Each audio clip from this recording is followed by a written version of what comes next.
अस्सलाम वालेकुम नाजरीन, प्रोग्राम दूसरा रुख में खुशामदीद। मैं हूं आपका मेज़बान नादिर गुरामानी। नाजरीन, आज ऐवान बाला का आखिरी इजलास था और आज सेनेट का इजलास जो है वो गैर मुअय्यना मुद्दत तक मुलतवी कर दिया गया है। आज कौमी असम्बली का इजलास तो था ही, लेकिन जो सेनेट का इजलास था उसमें फेयरवेल स्पीचेस की गई और हमने देखा कि जो मुख्तलिफ जमातों के रहनुमा थे उन्होंने सियासी इंतकामी कार्रवाइयों से मुतलिक बात की, लापता अफराद से मुतलिक बात की। फिर ये मुतालबा किया गया सेनेटर मुशाहिद हुसैन साहब की तरफ से और सेनेटर फिदा मोहम्मद की तरफ से कि बानी पीआई को रिहा किया जाना चाहिए। और इसी हवाले से इसहाक डार ने भी बात की और इसहाक डार साहब ने यह कहा कि जो 2006 का चार्टर ऑफ डेमोक्रेसी था वो मुकम्मल नहीं हो सका तो उसको मुकम्मल करना चाहिए।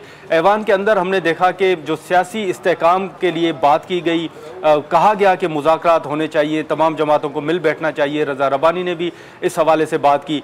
लेकिन अब अगर आप देखें तो तकरीबन 50% के करीब जो सेनेटर्स हैं वो 11 मार्च को अपनी मुद्दत पूरी करके रिटायर होने जा रहे हैं और ये तारीख में पहली मरतबा होगा कि सेनेट तकरीबन 12 मार्च से 3 अप्रैल तक, जब तक सेनेट के इलेक्शन नहीं हो जाते, सेनेट जो है वो गैर फाल रहेगा। जो नौ मुंतखब अरकान जो ज़िमनी इलेक्शन में हिस्सा ले रहे हैं सेनेट के, उनसे हल्फ भी नहीं लिया जा सकेगा। अब इसी हवाले से हमने देखा कि कल सेनेट में ये बात की गई कि रूल्स में तरमीम की जाए और स्पीकर कौमी असम्बली की तरह चेयरमैन सेनेट भी जब तक नया चेयरमैन नहीं आ जाता वो अपने फ़राइज़ जारी रखें। लेकिन उस पर हमने देखा कि पीपल्स पार्टी के सेनेटर सलीम मांडवीवाला की तरफ से मुखालफत की गई। आज हमने देखा कि जैसे इसहाक डार साहब ने पेशकश की तो उसके बाद अब ऐवान के अंदर ये बात की गई कि जो सियासी इंतकामी कार्रवाइयाँ हैं वो बंद होनी चाहिए और जो दीगर जमातों के रहनुमा हैं उन्होंने भी इस हवाले से बात की। इसी के साथ साथ अगर हम देखें तो इंतखाबात के हवाले से जो मुख्तलिफ सियासी जमातें हैं उनके तहफ़्फ़ुज़ात अभी भी बरकरार हैं। मौलाना साहब जो उनकी सूबों में क़यादत है उनसे मुलाकातें भी कर रहे हैं, मुशावरत भी कर रहे हैं। जो GDA के रहनुमा हैं मौलाना फजल रहमान साहब की, उनसे भी मुलाकात हुई है। अब ये भी कहा जा रहा है कि मौलाना साहब ईद के बाद जो एहतजाजी तहरीक है वो शुरू करने जा रहे हैं। तो ओवरऑल अगर हम देखें तो मौलाना साहब 16 माह में जो PDM की हुकूमत रही उसके इत्तेहादी रहे, खुद मौलाना साहब PDM को लीड करते रहे, लेकिन अब उनके इख्तलाफात हैं। अब मुख्तलिफ जो सेनेटर्स हैं या मुख्तलिफ जो अरकान हैं वो ये बात भी करते हैं कि मौलाना साहब का ज़्यादातर मैंडेट जो एक्सपेक्टेड था वो तो खैबर पख्तूनख्वा से था, तो खैबर पख्तूनख्वा में तो मौलाना फजल रहमान साहब जो हैं वो सुन्नी इत्तेहाद काउंसिल के अरकान और PTI के साथ खड़े हैं, तो वो खैबर पख्तूनख्वा में जो कुछ हुआ उस हवाले से एहतजाज क्यों नहीं कर रहे। तो अब जो बनने वाली हुकूमत है उस हुकूमत को क्या चैलेंजेस दरपेश होंगे और अरकान इस हवाले से क्या राय रखते हैं। आज के प्रोग्राम में हम पार्लियामेंट हाउस में ही मौजूद हैं, हम अरकान से बात करते हैं और उनकी राय जानने की कोशिश करते हैं। नाज़रीन, सेनेटर सैफुल्लाह अबड़ो साहब हमारे साथ मौजूद हैं, हम उनसे बात करने की कोशिश करेंगे। अबड़ो साहब, बहुत शुक्रिया सर। इस वक्त अब ये बात की जा रही है जो रिज़र्व सीट्स नहीं मिली, तो बहुत से जो कानूनी आइनी माहिरीन हैं वो ये भी राय रखते हैं कि सुन्नी इत्तेहाद काउंसिल में जाना तहरीक इंसाफ की गलती थी। आप समझते हैं कि वाकई ये फैसला जल्दबाजी में हुआ, नहीं होना चाहिए था? नहीं, कोई गलती नहीं। देखिए, मुखालिफ जो भी होता है ना वो उसको जवाब चाहिए। भाई बात यह है कि पहले तो दांधली ज़दा इलेक्शन था, हमारी पार्टी को छोड़ दें, पूरे पाकिस्तान के सब पार्टीज उसकी मुखालफत कर रही हैं। आपने देखा कि जो उन्होंने फार्म 45 अपडेट किए हैं अपने इंटरनेट पे, देखिए ऐसे होता है। वो बच्चे जो छोटे 5 या 6 दर्जे में होते हैं ना, वो भी ऐसे जो है उसमें करेक्शन नहीं करते। तो ये इतना दांधली ज़दा इलेक्शन होने के बावजूद भाई जो सीटें आपको मिली हैं, जो PTI की हैं उसको तो आप ना लेना।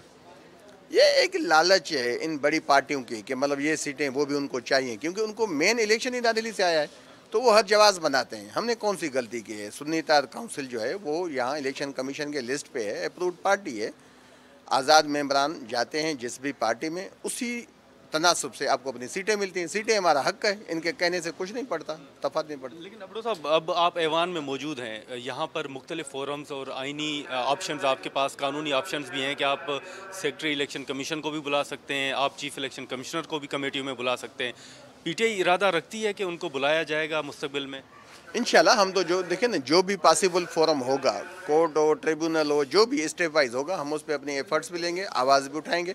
आपने देखा है आज भी सेशन था, लेकिन आपने देखा होगा कि PTI as a largest party उन्होंने आखिरी इजलास में भी निभाया। आज हमारे कोई 19 सेनेटर मौजूद थे। आपको पता है 3-4 पे तो केसेस हैं, वो बेचारे आ नहीं सकते। तो बाकी पार्टियों के देते हैं लोग भी नहीं थे। तो पीटीआई इंशाल्लाह संजीदगी के साथ इस मैटर को भी लेगी और जो हर फोरम होगा उस पर हम जाएंगे इंशाल्लाह। डॉक्टर साहब, आज इसहाक डार साहब ने भी बात की है कि बातचीत की जाए, मुज़ाकरात किए जाएँ। जो 2006 का एजेंडा था चार्टर ऑफ डेमोक्रेसी वो मुकम्मल नहीं हुआ, उसको मुकम्मल किया जाए। आप इसको संजीदगी से देख रहे हैं कि वो ऑफ़र कर रहे हैं बातचीत के हवाले से या कुछ? क्या ऑफर डार साहब के लिए तो एक ही मिसाल काफ़ी है। हम सेनेट में बैठे थे, जो उन्होंने वहाँ बात की ना कि 46 साल हमारी मेहनत थी, ये थी, तो ऐसा घर आपने बनाया था जो 3 साल में टूट गया।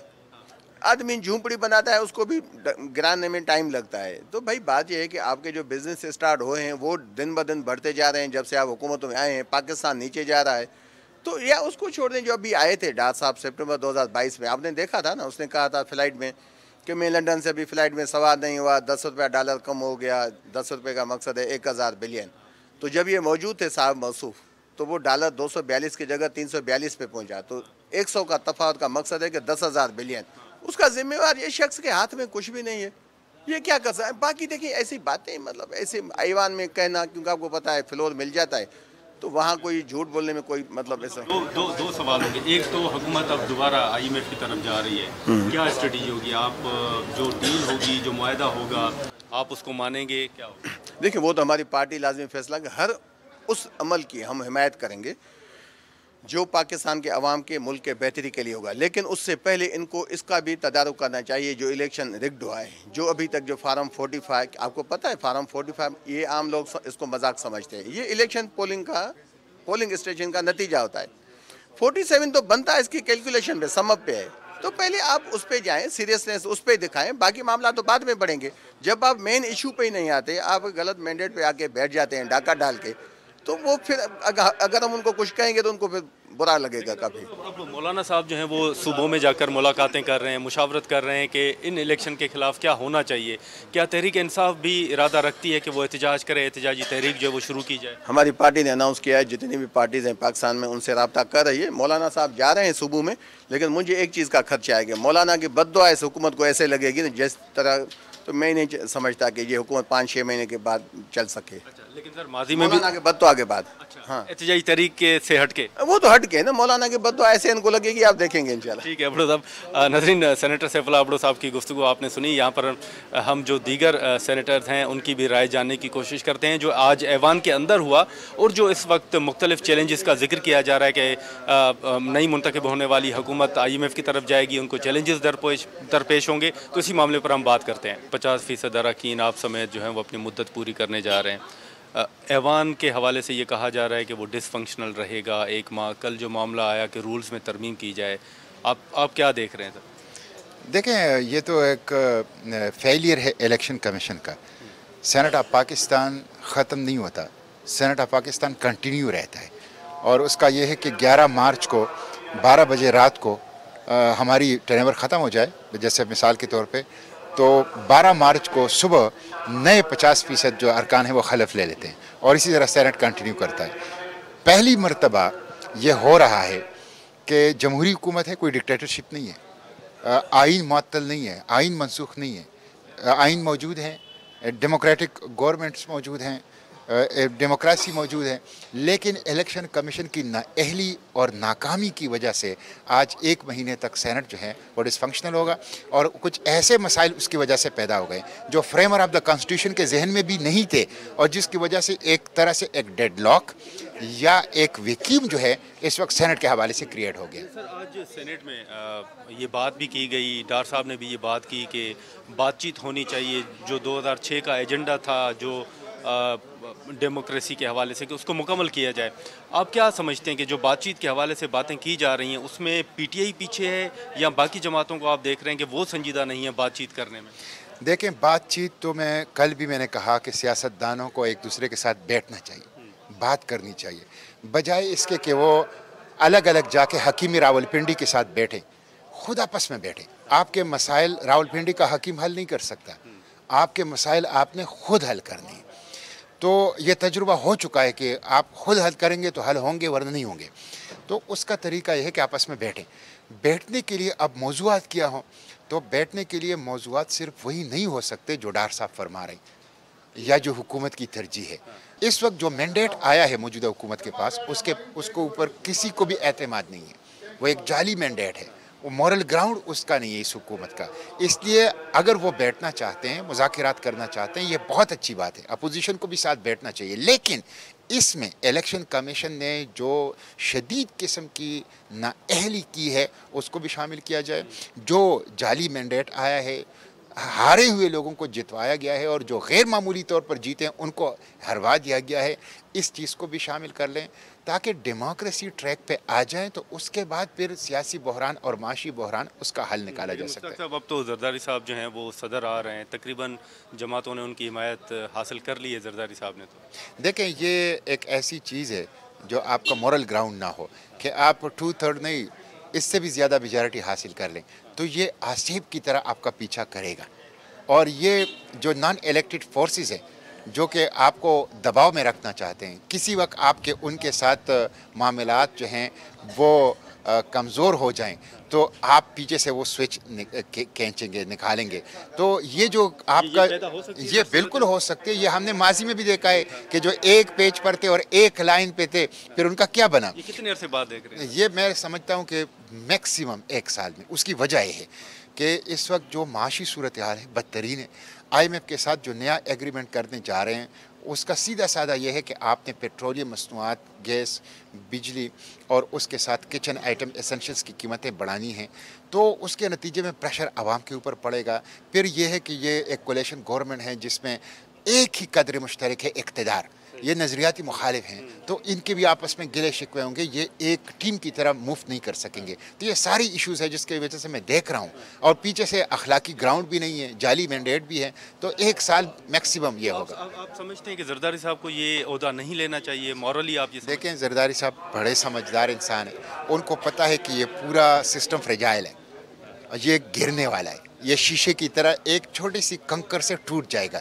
इसलिए उन्होंने सबसे मजबूत बैंकर जो मोर्चा है वो ईवान सदर, जिसको हर तरह से फायर वॉल लगा के उनको तहफ़्फ़ुज़ हासिल है, उन्होंने वो ले लिया और बाकी चीज़ें जो है वो इनके लिए छोड़ दिए। तो ज़ाहिर है प्रेसिडेंशियल एक सीट जो है वो ऐसी है कि उसको जजेस से भी, इलेक्शन कमीशन से भी, पार्लियामेंट से भी, फ़ौज से भी, सुप्रीम कमांडर होता है, तो वो सबसे ऊपर बैठा होता है। तो उन्होंने अपने आप को सिक्योर कर लिया है। इसमें नुकसान नून का होगा, PP को फायदा? सारा का सारा नुकसान जो है नून का होगा, लेकिन PPP का भी होगा। उसकी वजह है कि आपकी हुकूमत है सिंध के अंदर और ये कोई चौथी मरतबा आपकी हुकूमत आई है। उसके साथ साथ ये है कि आप ये आवाम की नज़रों में, आंखों में धूल झोंकना चाहते हैं कि मैं तो पार्टनर नहीं हूँ, ताकि मीठा मीठा हप हप और कड़वा कड़वा तू तू, लेकिन आवाम बेवकूफ़ नहीं है, आवाम समझदार हैं। 2 मुख्तसर सवाल होंगे। अब मौलाना साहब मुलाकातें कर रहे हैं, मुख्तलिफ सूबों में जा रहे हैं, इलेक्शन के हवाले से वो एहतजाजी तहरीक का सोच रहे हैं कि ईद के बाद होगा।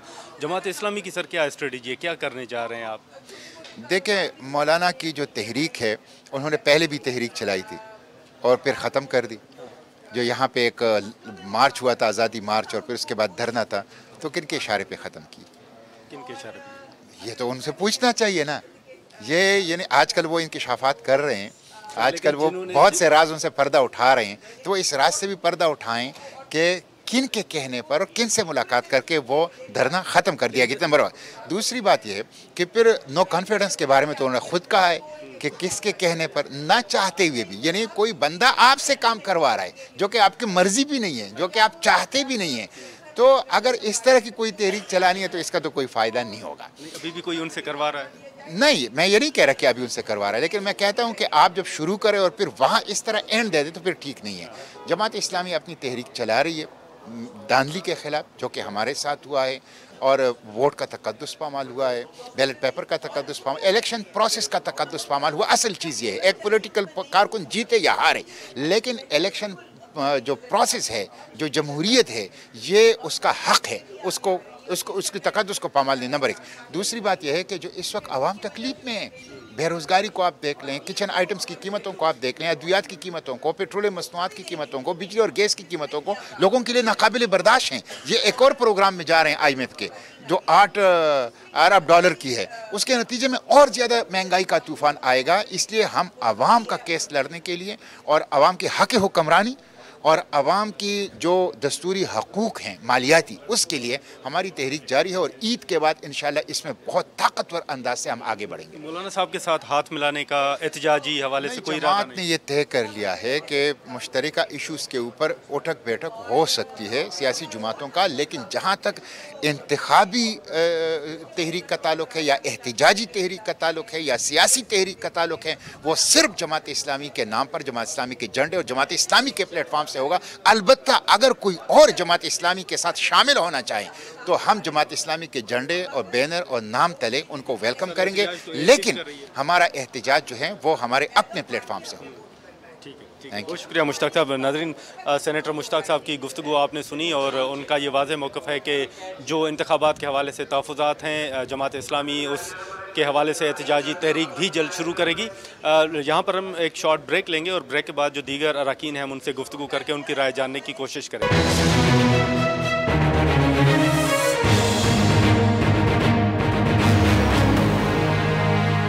जी, रुकन कौमी असम्बली जो पीपल्स पार्टी की अभी सैर कामरान साहबा मुंतखब हुई हैं, उनसे हम बात करते हैं। सैर कामरान साहबा, बहुत शुक्रिया। आप आज सेनेट के अंदर हमने देखा कि डार साहब ने दोबारा मुज़ाकरात की बात की है। उन्होंने कहा है कि 2006 का जो चार्टर ऑफ डेमोक्रेसी था वो मुकम्मल नहीं हुआ, उसको मुकम्मल किया जाए।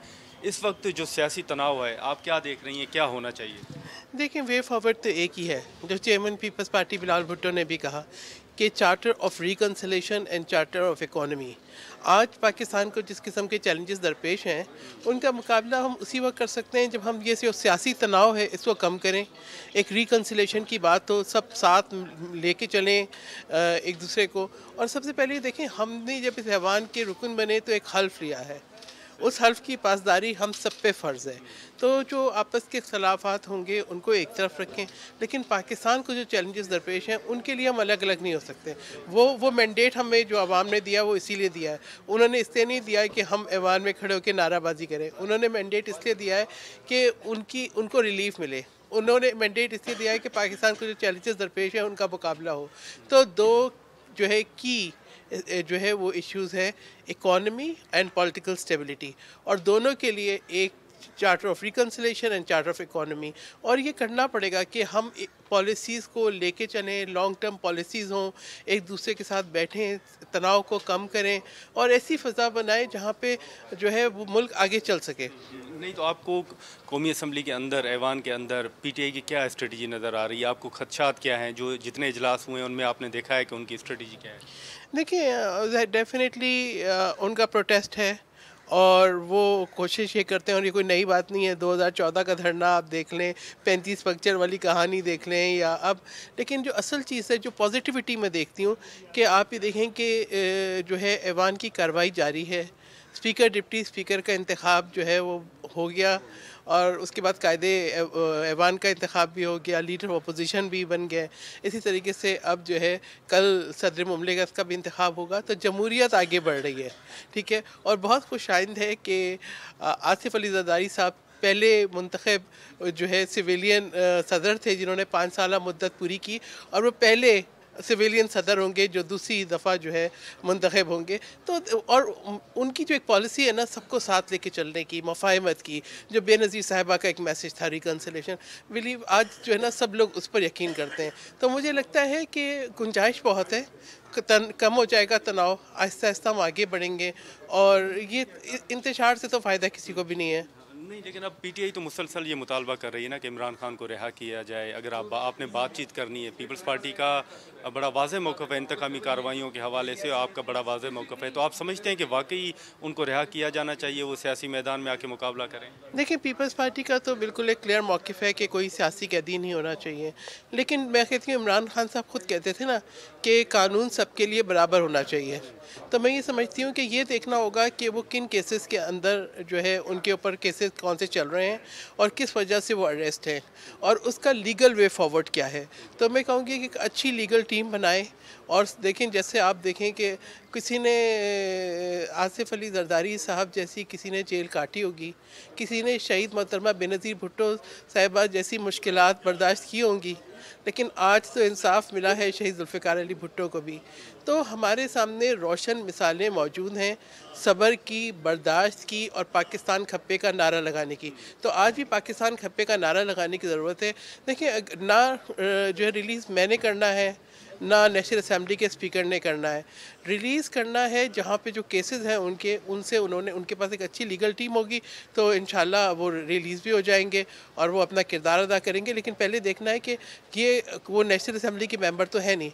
जब मेंबर नहीं है तो नेशनल असेंबली क्या कर सकती है। लेकिन मौलाना साहब जो हैं वो इंतखाबात के ख़िलाफ़ तहरीक चलाने जा रहे हैं, वो सूबों के साथ, पार्टियों के साथ मुशावरत भी कर रहे हैं।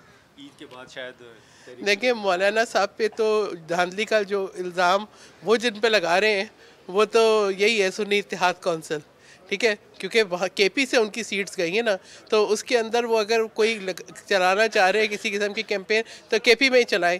देखिए, बात यह है कि मौलाना साहब को भी देखना होगा कि 2013 में पीपल्स पार्टी के ख़िलाफ़ बहुत चैलेंजिंग सिचुएशन थी, सिक्योरिटी सिचुएशन ऐसी बनाई गई थी कि एक सूबे से पीपल्स पार्टी को बाहर कर दिया गया, लेकिन हमने जमहूरियत के खातिर इतनी कुर्बानियाँ दी हैं, हमारे लीडर्स ने अपनी जानों के नजराने दिए कि हमने उसकी कंटिन्यूटी पे यकीन रखा। 2018 में आरटी सिस्टम फेल हुआ तब भी। तो मैं समझती हूँ कि मौलाना साहब एक जमहूरी आदमी है, उनको जमहूरियत के इस्तेकाम के लिए आगे बढ़ना चाहिए और कोशिश करनी चाहिए कि तनाव कम हो। लेकिन वो तो पीटीआई और सुन्नी इत्तेहाद कौंसिल के साथ हैं, अभी उनके इत्तेहादी है।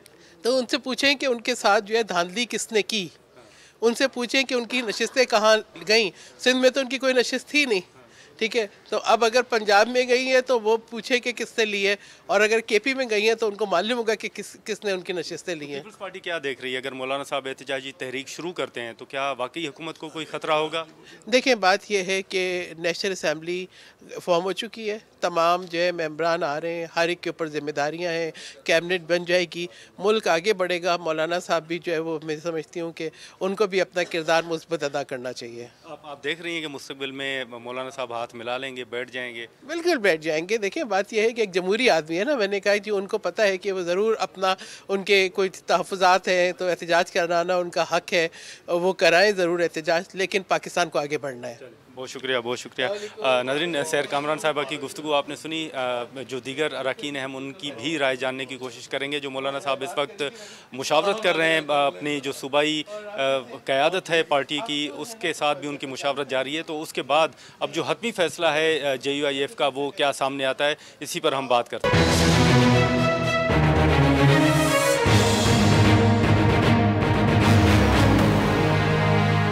नाज़रीन, आज जो सेनेटर इसहाक डार साहब ने सेनेट में बात की, जो मुज़ाकरात के हवाले से बातें की गई, फिर ये मुतालबा किया गया कि बानी PTI को भी रिहा किया जाना चाहिए। तो इस वक्त बलूचिस्तान अवामी पार्टी, हमने देखा है कि वो सदारती इलेक्शन में साबिक़ सदर आसिफ अली जरदारी साहब को सपोर्ट कर रहे हैं, लेकिन अब आगे स्ट्रेटजी उनकी भी क्या होगी, हम बात करेंगे। बलूचिस्तान अवामी पार्टी के सेक्रेटरी जनरल सेनेटर मंजूर काकड़ साहब हमारे साथ मौजूद हैं। सर, बहुत शुक्रिया।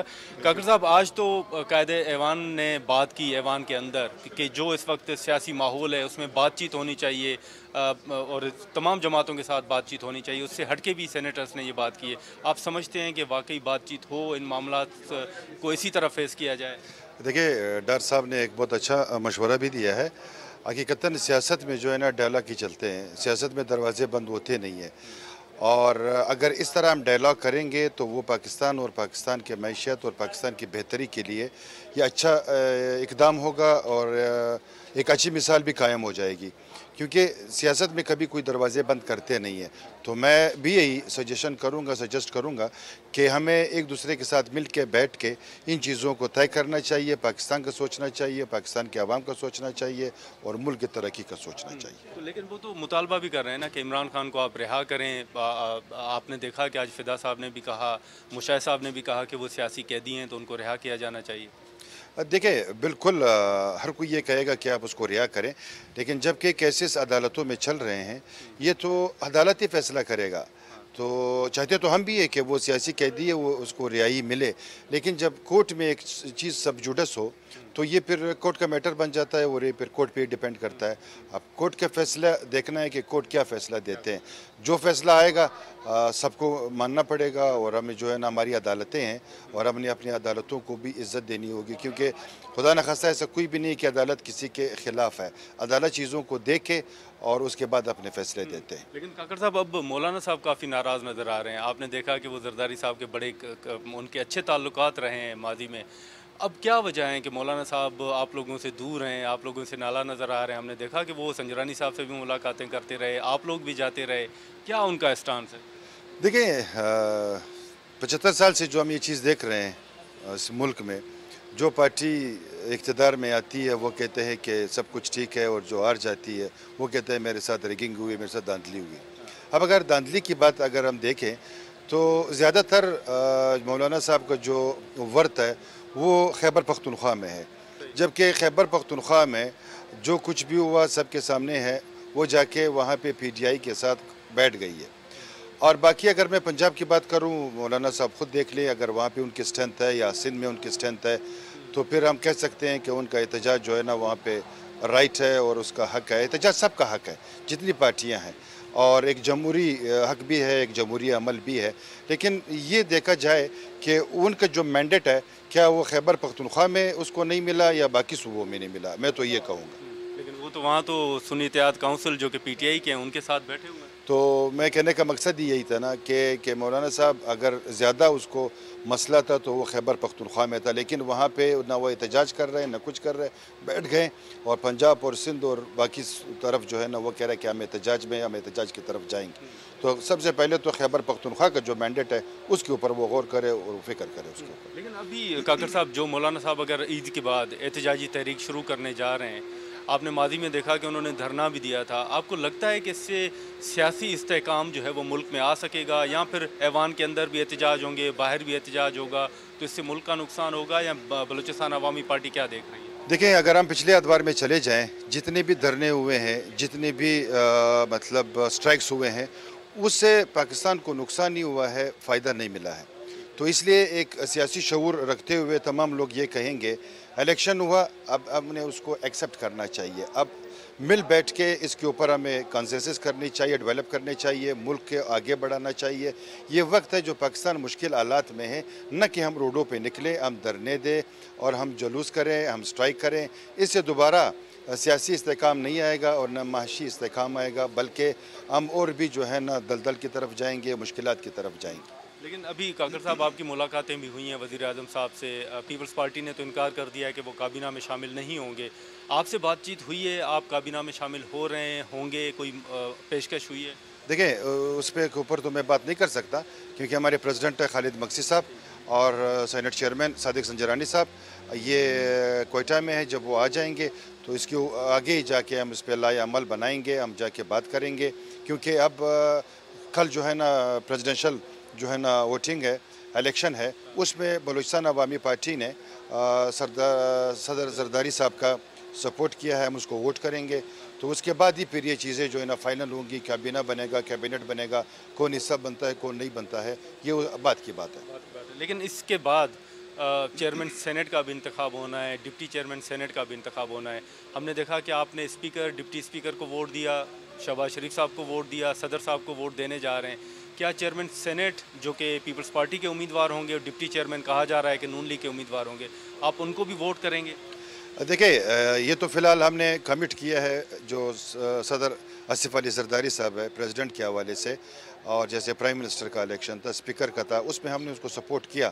जब सेनेट का इलेक्शन आएगा तब हम उसको जो है ना देखेंगे, पार्टी बैठेगी, उसके ऊपर हम बात करेंगे, हम अपना लाए अमल बनाएंगे। उसके बाद फिर हम जाके सेनेट और डिप्टी चेयरमैन के हवाले से जो है ना चेयरमैन के हवाले से हम बात करेंगे कि हमने क्या करना है, क्या नहीं करना। लेकिन काकर साहब, बलूचिस्तान की जो सूरत हाल है, गवादर की सूरत हाल आप देख लेंगे बारिशों के बाद, अभी सरफराज भुगटी साहब के बाद, उनके CM बनने के बाद क्या सूरत हाल आप देख रहे हैं? कौन से आपकी नज़र में चैलेंजेस हैं जो आप समझते हैं कि हुकूमत की अवलीन तरजीह होनी चाहिए? देखिए, सबसे जो पहले हमारा बलूचिस्तान के हवाले से है वो है लॉ एंड ऑर्डर। जब लॉ एंड ऑर्डर की तरफ आप जाएंगे और जब आप करप्शन की तरफ जाएंगे रोकने के लिए, तब जो है ना हम आगे जा सकते हैं, बलूचिस्तान को आगे ले जा सकते हैं। क्योंकि जब वहाँ पे अमन होगा तो उसके बाद आप सरमायाकारी भी ला सकते हैं, क्योंकि हम कहते हैं कि बलूचिस्तान पाकिस्तान का मुस्तकबिल है। तो इस हवाले से सबसे पहले हमने बलूचिस्तान को फोकस किया है। सरफराज बुगटी जो वज़ीर आला बलूचिस्तान है, उसमें वो टैलेंट है और यंग है, वो कर सकते हैं। तो हमारी उम्मीद यही है तमाम पार्टियाँ मिल के जो है, जो वज़ीर आला है, जो गवर्नमेंट पीपल्स पार्टी की है, उनका साथ दें बलूचिस्तान के लिए, बलूचिस्तान के आवाम के लिए, बलूचिस्तान के अमन के लिए, बलूचिस्तान की खुशहाली के लिए और बलूचिस्तान की तरक्की के लिए। जब हम एक ही पेज पे होंगे तब हम जो है ना बलूचिस्तान के जो इश्यूज़ है उस पर हम काबू पा सकते हैं। लेकिन सर, हमने कल देखा कि रूल्स में तरमीम की बात की गई, तोसी की बात की गई। यहाँ पर ये तारीख में पहली मर्तबा नहीं होगा कि एक माह जो है वो ऐवान बाला डिसफंक्शनल रहेगा, चेयरमैन आपका नहीं होगा, तो इसको आप कैसे देखते हैं? देखिए, इसके ऊपर आइन मौजूद है। आइन जो कहता है उसके मुताबिक हमें चलना चाहिए। जब एक महीना ये ऐवान बग़ैर फ़ाल रहेगा तो इसको हमने देखना चाहिए, इस पर हमने डिबेट करनी चाहिए और इसको कोशिश हो कि जो आइन कहता है हमें उसको फॉलो करना चाहिए। बहुत शुक्रिया काकर साहब, बहुत शुक्रिया। नाज़रीन, मंजूर काकर साहब की गुफ्तगू आपने सुनी। यहाँ पर हम एक शॉर्ट ब्रेक लेंगे और ब्रेक के बाद फिर हम यहीं से अपनी गुफ्तगू को आगे बढ़ाएंगे।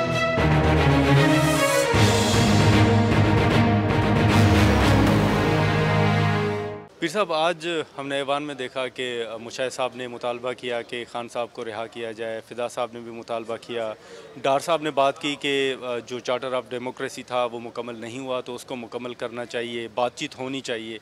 क्या देख रहे हैं कि सियासी इस्तेहकाम के लिए क्या होना चाहिए?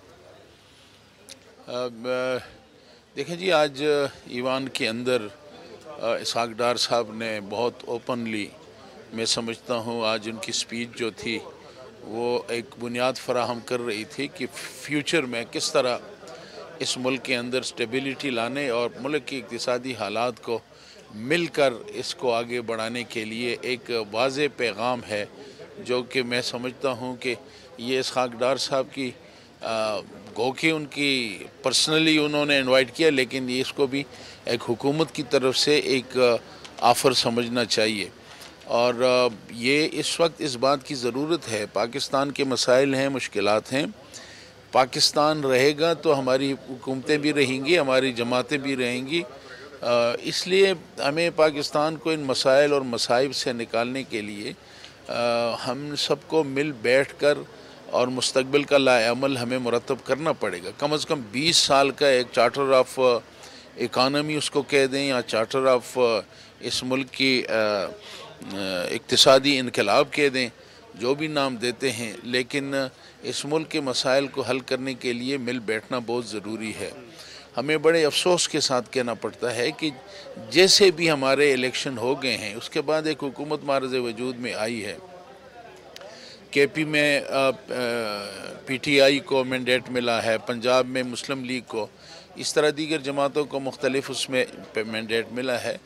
अब इसी मैंडेट को लेके आगे चलें और मरकज़ में मुस्लिम लीग और दूसरी जमातों की मुश्तरका हुकूमत है।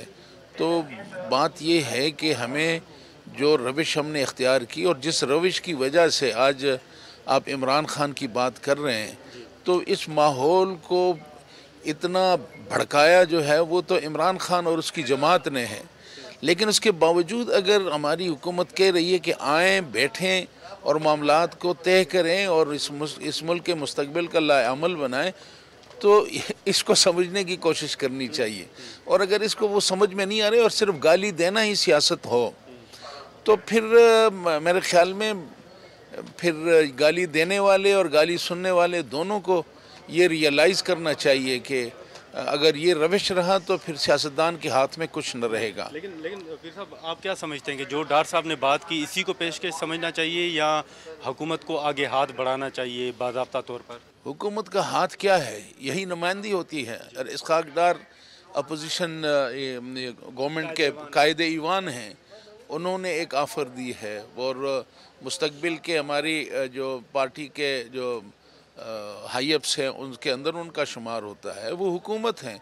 ये तो ऑफ़र हुकूमत ही की तरफ से है, लेकिन इसको सीरियस लेना चाहिए। ये किस को सर, मौलाना साहब को, पीटीआई को, जमात इस्लामी को, एएनपी को, ये जमातें हैं जिनको तहफ़्फ़ुज़ात हैं जो एहतजाज कर रही हैं?